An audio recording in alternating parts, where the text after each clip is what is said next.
Hello again, everybody. Boy, do I have a great and easy recipe for you guys today.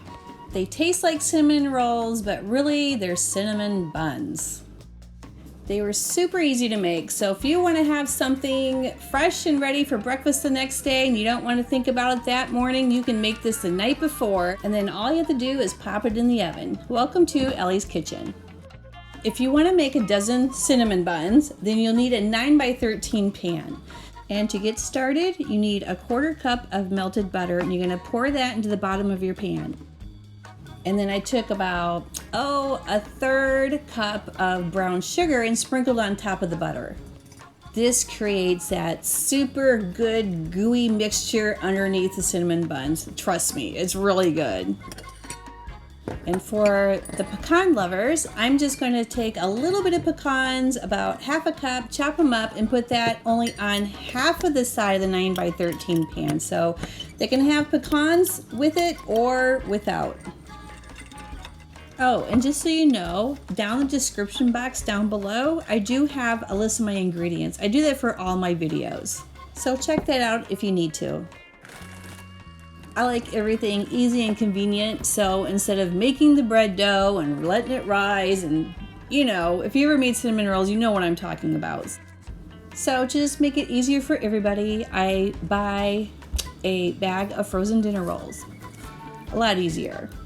And a 9x13 will take 12 of these. Now this recipe just keeps getting better.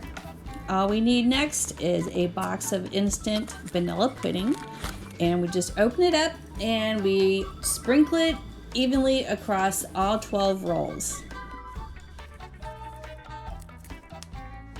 Oh, and let's not forget the cinnamon part. If we're gonna make cinnamon buns, we have to have cinnamon.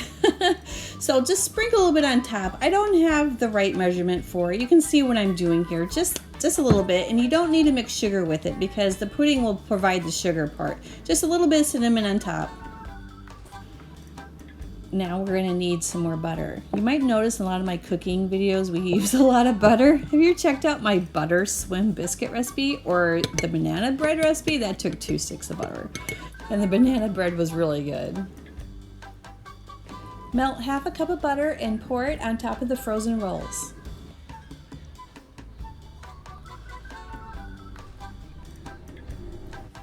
Cover them with saran wrap that's been sprayed with cooking spray.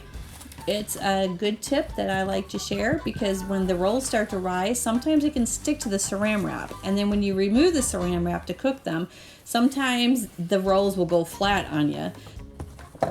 And then just leave them on the counter in a warm spot to rise.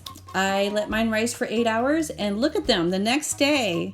They got so big. They look great. They look wonderful. They look beautiful. This is what you want your buns to look like. Let's get these buns into the oven.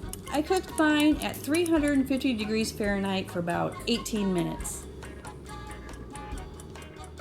While our cinnamon buns are baking in the oven, let's make some powdered sugar glaze. I'm using approximately about 3/4 cup of powdered sugar and about 1.5 tablespoons of water.